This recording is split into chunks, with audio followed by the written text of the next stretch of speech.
4ാം ക്ലാസ്സിലെ തദ്രീബു തിലാവയിലെ 9ാമത്തെ പാഠം നോക്കൂ.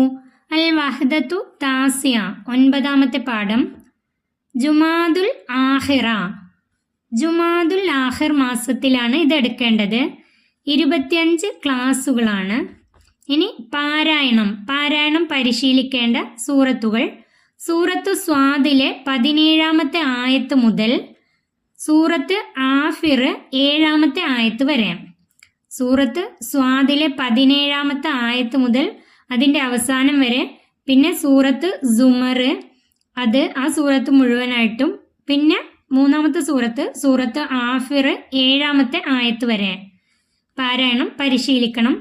മനഃപ്പാടമാക്കേണ്ടത് ആമന റസൂൽ മനഃപ്പാടമാക്കണം. ഇനി നമുക്ക് സൂറത്തുകൾ പരിചയപ്പെടാം. സൂറത്ത് സ്വാദ് മക്കിയ, അതിൽ 88 ആയത്തുകളുണ്ട്. 38ാമത്തെ സൂറത്താണിത്. സൂറത്ത് സുമർ മക്കിയ 75 ആയത്തുകളാണുള്ളത്. 39ാമത്തെ സൂറത്താണിത്.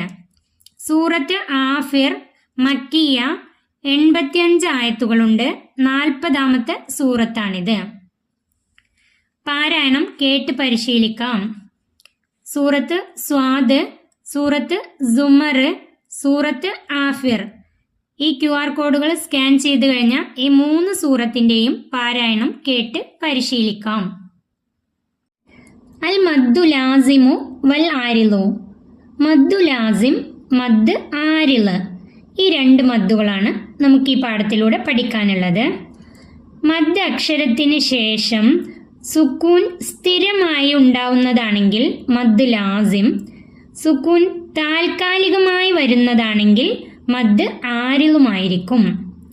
മദ് അക്ഷരത്തിന് ശേഷം അലിഫ്, വാവ്, യാ, ഈ 3 അക്ഷരങ്ങളാണ് മദ് അക്ഷരങ്ങൾ.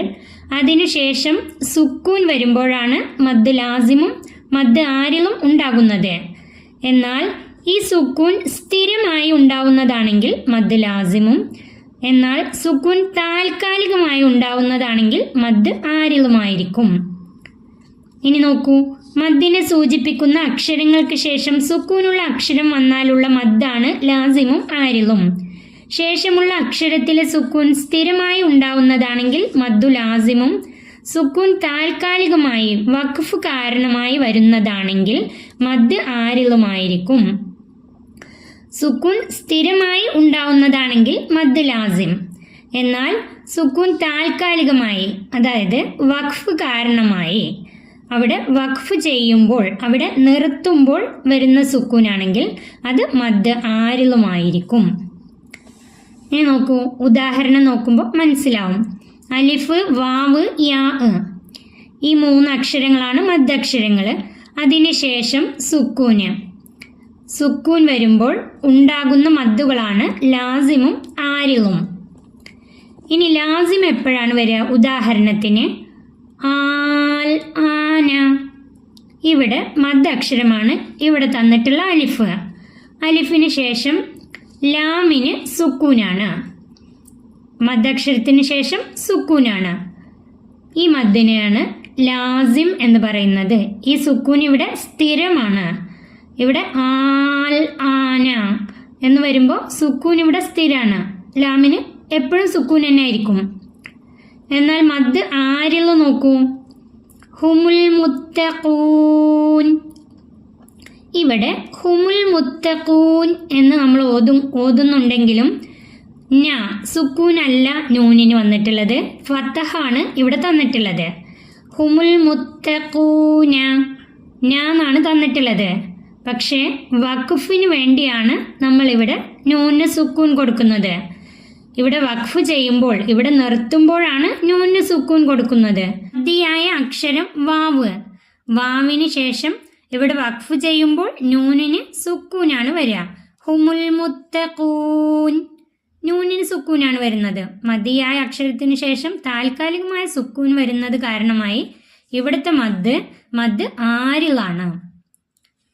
ഇനി അടുത്തത് നോക്കൂ, മദ്ദിയായ അക്ഷരങ്ങൾക്ക് ശേഷം സുക്കൂനുള്ള അക്ഷരം വരുന്ന 2 പദങ്ങൾ വീതം പാഠഭാഗത്ത് നിന്ന് കണ്ടുപിടിക്കാം, എഴുതി പരിശീലിക്കാം.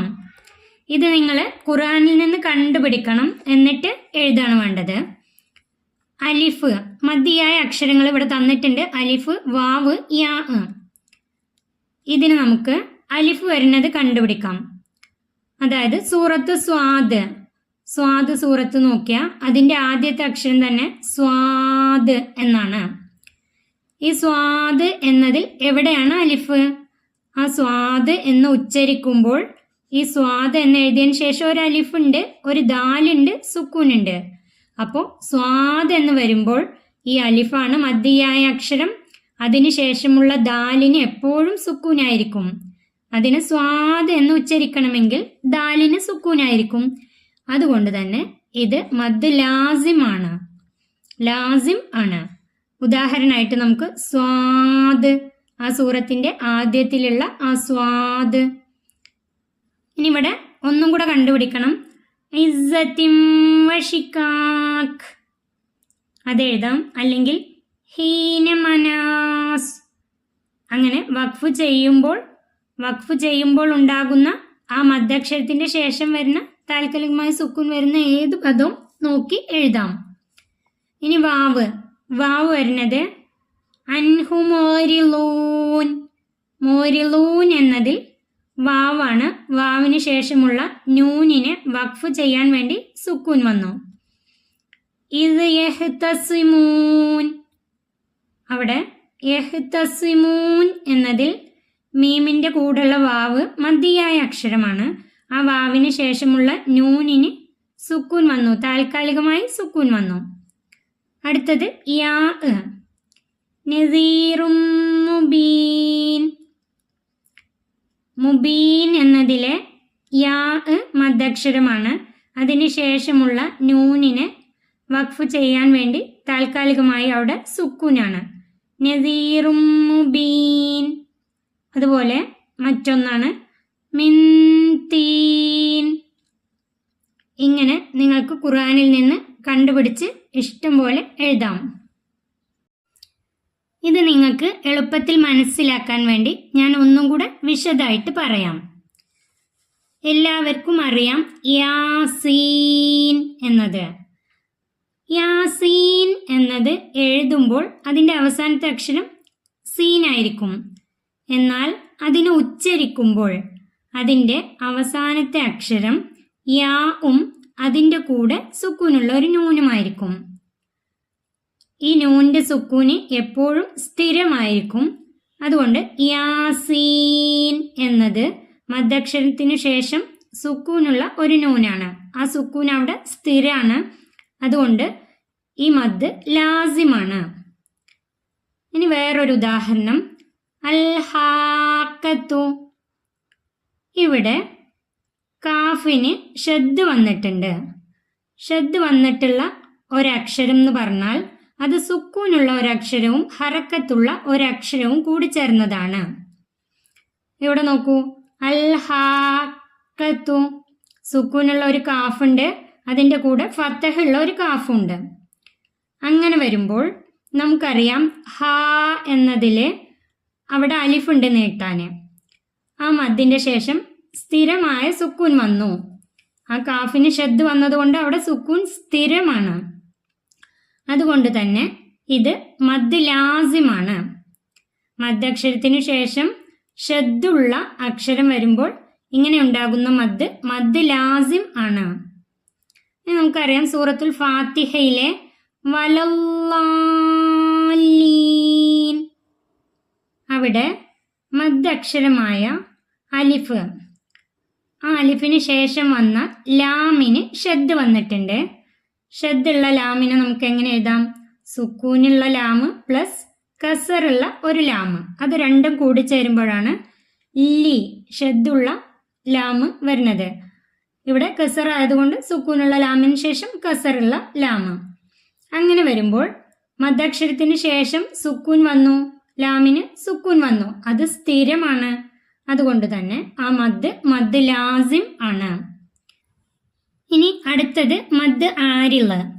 മദ് ആരിള് എന്ന് പറഞ്ഞാൽ ഉദാഹരണത്തിന് ഫാത്തിഹയിലെ അർ-റഹ്മാനിർ റഹീം, അവസാനം റഹീം എന്നതിൽ മീമിന് സുക്കൂൻ ചെയ്തു.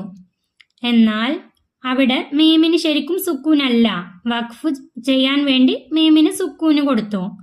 അങ്ങനെ വരുമ്പോഴാണ് ഈ മദ് ആരിലാവുന്നത്. എന്നാൽ അർറഹ്മാനിർ റഹീമി മാലികി യൗമിദ്ദീൻ അങ്ങനെ ചേർത്തി ഓതുമ്പോൾ അവിടെ മീമിന് സുക്കൂനല്ല, അപ്പോൾ അവിടെ മദ് ആരിലല്ല.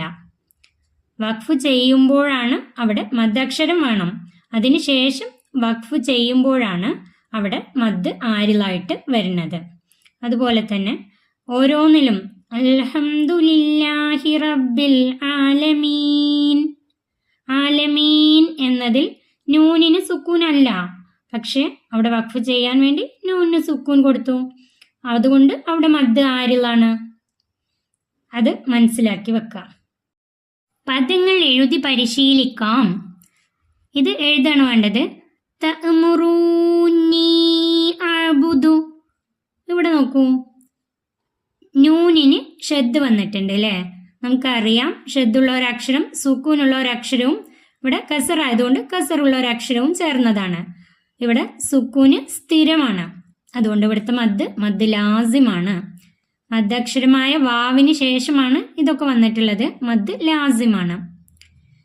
അന്നഹും അസ്ഹാബുന്നാർ. ഇവിടെ നമ്മൾ കണ്ടു റാഇന് കസറാണ്. എന്നാൽ വഖഫ് ചെയ്യാൻ വേണ്ടി ഇവിടെ നിർത്താൻ വേണ്ടി നാർ എന്നാണ് ഓതിയത്. അസ്ഹാബുന്നാർ എന്നാണ് ഓതിയത്. അതുകൊണ്ട് ഇവിടുത്തെ മദ് ആരിലാണ്? ഇലൈഹിൽ മസീർ. റാഇന് ലമ്മാണ്. എന്നാൽ ഇവിടെ താൽക്കാലികമായി റാഇന് സുക്കൂൻ കൊടുത്തു. മദ്ദക്ഷരമായ യാ വന്നിട്ടുണ്ട്, അതിനുശേഷമുള്ള റാഇന് സുക്കൂൻ കൊടുത്തു. താൽക്കാലികമായ സുക്കൂൻ ആയതുകൊണ്ട് മദ് ആരില്? ഫഖൗലഹു സാജിദീൻ. ഇവിടെ മദ്ദക്ഷരമായ യാന് ശേഷം നൂന് വന്നു. നൂനിന് താൽക്കാലികമായ സുക്കൂൻ കൊടുത്തു. ഇവിടെ മദ് ആരിലാണ്? അൽഹാഖത്തു മൽഹാഖ. ഇവിടെ നമുക്കറിയാം ഷദ്ദുള്ള കാഫിന് ഷദ് വന്നതുകൊണ്ട് സുക്കൂനുള്ള ഒരു കാഫും ഫത്തഹുള്ള ഒരു കാഫും ചേർന്നതാണ്. സുക്കൂൻ സ്ഥിരമാണ്. മദ് ലാസിം. ഇവിടെയും മദ്ദക്ഷരമായ അലിഫിന് ശേഷം സുക്കൂൻ സ്ഥിരമാണ്, മദ് ലാസിമാണ്. അടുത്തത് നോക്കൂ, ഖുർആനിൽ നിന്ന് കണ്ടെത്താം. ഖുർആനിൽ നിന്ന് നിങ്ങൾ കണ്ടുപിടിക്കാണ് വേണ്ടത്. ഹാഫീന മിൻ ഹൗലിൽ അർഷ്. അത് സൂറത്ത് സുമറിലെ 75-ാമത്തെ ആയത്തിലാണ്. സൂറത്ത് സുമറിലെ 75-ാമത്തെ ആയത്ത്. വഫസുലൽ ഖിത്വാബ്. സൂറത്ത് സ്വാദിലെ 20-ാമത്തെ ആയത്ത്. സൂറത്ത് സ്വാദിലെ 20-ാമത്തെ ആയത്ത്. വഹുവ അലാ കുല്ലി ഷൈഇൻ വകീൽ. സൂറത്ത് സുമറിലെ 62-ാമത്തെ ആയത്തിലാണിത്. സൂറത്ത് സുമറിലെ 62-ാമത്തെ ആയത്ത്. ഫബിഇസൽ ഖറാർ. സൂറത്ത് സ്വാദിലെ 60-ാമത്തെ ആയത്ത്. സൂറത്ത് സ്വാദിലെ 60-ാമത്തെ ആയത്ത്. നിങ്ങൾ സ്വയം കണ്ടുപിടിച്ച് എഴുതുക. കിട്ടാത്തവർ മാത്രം ഇത് നോക്കി എഴുതുക. നമുക്ക് ശീലിക്കാം ദുആഉൽ ഖുർആൻ. റബ്ബി ശ്റഹ് ലി സ്വദ്രി വയസ്സിർ ലി അംരി വഹ്ലുൽ ഉഖ്ദതം മിൻ ലിസാനി യഫ്ഖഹു ഖൗലി. ഇത് നിങ്ങൾ കാണാപ്പാഠം പഠിക്കട്ടോ. റബ്ബി ശ്റഹ് ലി സ്വദ്രി വയസ്സിർ ലി അംരി വഹ്ലുൽ ഉഖ്ദതം മിൻ ലിസാനി യഫ്ഖഹു ഖൗലി. മാസാന്ത മൂല്യനിർണയം. അധ്യാപകൻ കുട്ടിയുടെ മാസാന്ത പഠന പ്രവർത്തനങ്ങൾ വിലയിരുത്തി താഴെ യോജിച്ച കോളത്തിൽ സ്റ്റാർ നൽകുക. മുംതാസ് മികച്ചത്. മികച്ചതാണെങ്കിൽ നിങ്ങൾക്ക് ഇവിടെ സ്റ്റാർ ലഭിക്കും. ജയ്യിദ് ജദ്ദ ഏറ്റവും നല്ലതാണെങ്കിൽ ഈ കോളത്തിലും, ജയ്യിദൻ നല്ലതാണെങ്കിൽ ഈ കോളത്തിലും, ഐറ ജയ്യിദ ഇത് നല്ലതല്ല. ഈ പാഠം ഇവിടെ അവസാനിക്കുന്നു. 4ാം ക്ലാസ്സിലെ പ്രിയപ്പെട്ട കുട്ടികൾക്ക് വീഡിയോ ഉപകാരപ്പെട്ടാൽ വീഡിയോക്ക് ലൈക്ക് ചെയ്യാനും നിങ്ങളുടെ കൂട്ടുകാർക്ക് ഷെയർ ചെയ്ത് കൊടുക്കാനും മറക്കല്ലേ.